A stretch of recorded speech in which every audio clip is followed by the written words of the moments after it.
Hey everybody, how's it going this fine Wednesday morning? We got some Seahawks news, and you guys know that I like to obsessively follow salary cap updates when it comes to the Seahawks because our salary cap situation this offseason is so pressing and so unique that I like to try to keep on top of everything so I can have some idea of what might be coming next and what we might have to do. We got an update this morning, a few hours ago, on the Tyler Lockett contract, and it turns out, after doing a little bit of research, there's also been some clarification on a number of recently handed out Seahawks contracts. The Lockett one is the big one, so let's start with that. This tweet has been verified by other more official sources. Is the Lockett cap number for 2021 on his new contract is actually going to be 9.25 million. So we're not saving as much as I thought we were going to. I thought we were going to save closer to 7 million. As it turns out, the actual number is 5.7 million. So good savings. Not quite what I was expecting, though. If you go to the salary cap page for the Seahawks on Spotrac, you can see this new cap number for Lockett is now reflected here, 9.25 million. And the savings of 5.7 million are obviously a little different than I was expecting. So if you throw that onto the chart, you'll get a closer idea of where we currently sit. So that's not the only thing that we've done in the last 24 hours, or at least what we've discovered in the last 24 hours or so. So if you take a look at this list here, Dunlap we knew about. We knew that his new contract counted 2.9 million against the cap. So this we already knew, but Poona, Fuller, Neal, Simmons, Al Woods, those guys we weren't sure about. So, good news, we've actually gotten some clarification on how much most of those guys will count against the 2021 cap. We also got the Gabe Jackson numbers officially, but we already kind of knew what those were. So, if you go over to the Spotrac page, you can start sifting through things and starting to really piece all this together in a way that um, in a way that gives you a really robust idea of where the Seahawks salary cap situation is right now. Gabe Jackson is now reflected here at 4.075 million. We already knew that, but it's now officially on Spotrac. Gerald Everett's cap hit for 2021 is only 4 million. I thought it was going to be 5 million, so that's an extra $1 million in savings that I wasn't expecting. So that's kind of nice. Yeah, Dunlap's now officially listed here, but Poona Ford, a lot cheaper than I expected in 2021. His cap hit is 2.7 million. Not even 2.7 million, 2.67 million. Um, this chart is starting to lose its value because we're actually getting official numbers and it's being factored in properly. But just to give you an idea of where we currently sit after that contract, we're at 2.67 million for Poona. That saves a significant amount of money. That makes up for the smaller than I expected savings on the Lockett deal and then some. So that's Poona. And you keep going through, you keep looking at some of these newer contracts. The Cedric Ogbuehi contract is now officially here, 1.77 million. So pretty close to what I was expecting for Cedric. I think we're using a void year there to kick some of the cap hit to 2022. And Jordan Simmons, I hit this one on the head actually, 1.2 million against the cap in 2021. And that's what I was estimating. So hey, sometimes you hit, and I hit on this one. One thing I can be proud of in terms of salary cap prognostications this offseason, right?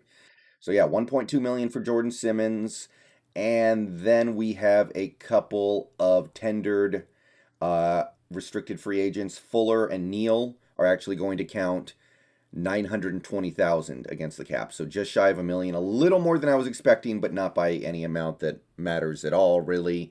So if you update that, things start to come together. Um,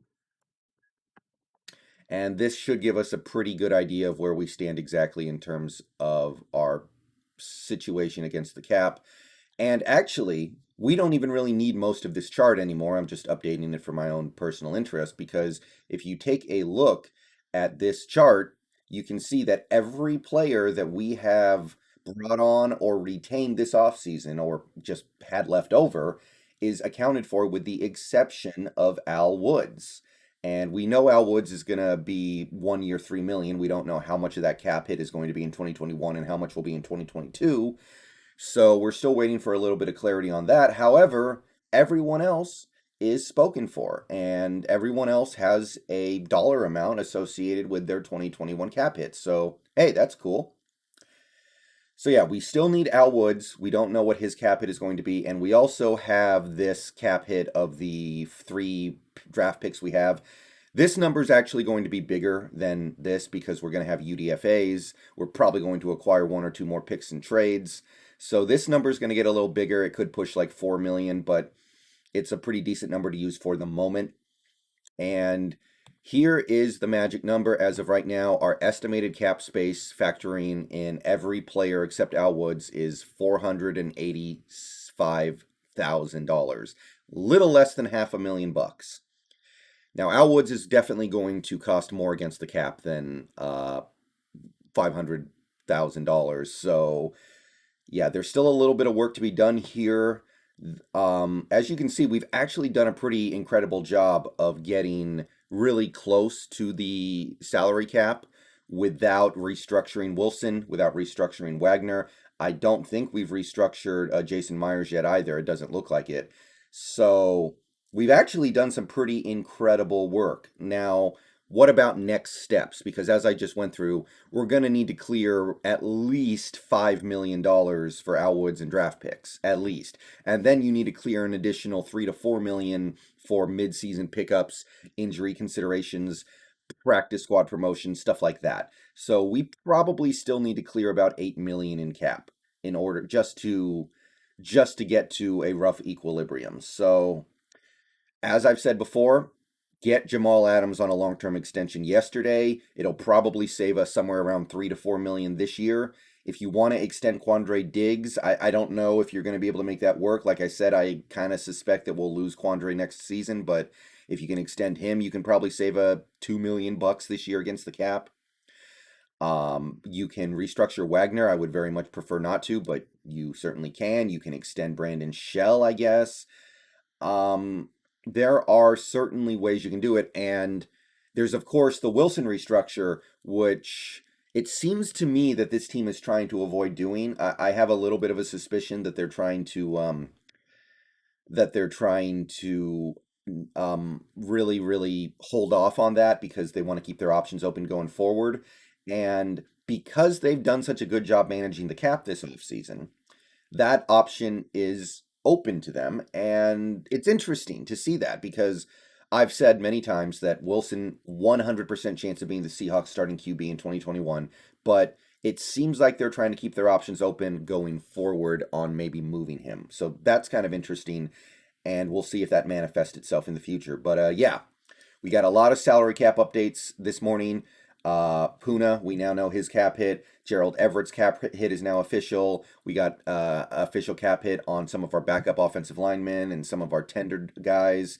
And it's all coming together. So we need about $8 million more in cap space. Extend Jamal, maybe extend Diggs, probably restructure Wilson, restructure Jason Myers. Those are the options available to us the way I see it. So I'm going to go and get out of here. Thank you for watching. Peace out, Go Hawks. And hey, given our salary cap situation going into this offseason, I say we've done a pretty damn good job. But take it home, finish the job, extend Jamal Adams, save 3 to 4 million, and then we'll see what the next steps are.